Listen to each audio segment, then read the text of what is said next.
Hello everyone. Thinking about a economic theory that's been kicking around since about 1956, the Lipsey-Lancaster theorem, or the theory of the second best.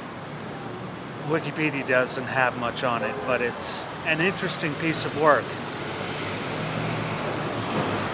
Very simply, the idea is you can have a theoretical model that describes a system, an economic system, and really any kind of system that functions perfectly. And if you can't reproduce the axioms of that theory in the real world, or if you can't set the preconditions to be what is necessary for the theorem to work, then partially fulfilling those conditions may not produce the second best result.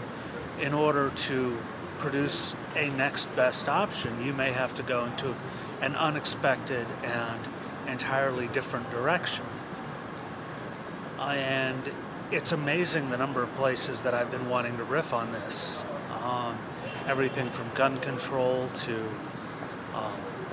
an argument I had with someone yesterday about the nature of the state and whether the state was, and basically, in my opinion, the state is an emergent phenomenon that is based on an information pool and the actions of individuals that have some kind of shared identity based on that information pool.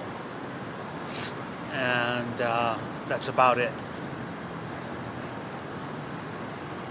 And also, one of my classic bugbears, libertarianism.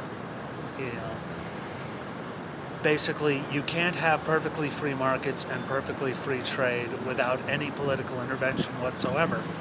So, attempting to get as close as you possibly can to that might not produce the results you want. And in the real world, so far, it certainly hasn't produced those results. But all I'd like to do is ask you to please think about the implications of this.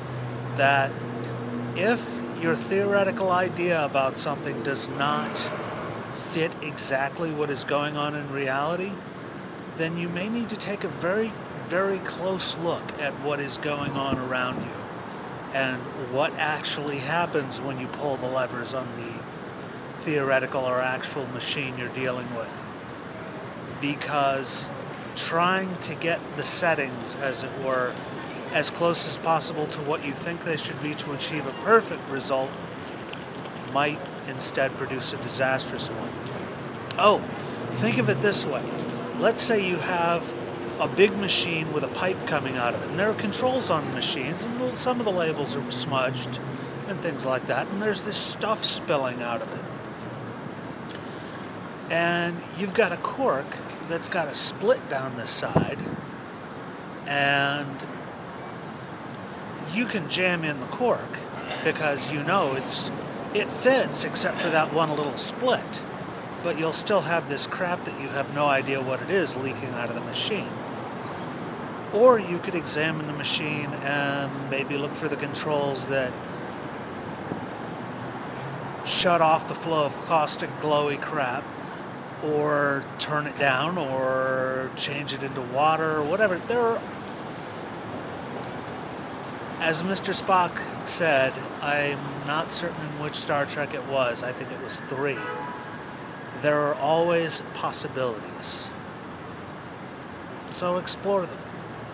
Thank you for your time and attention.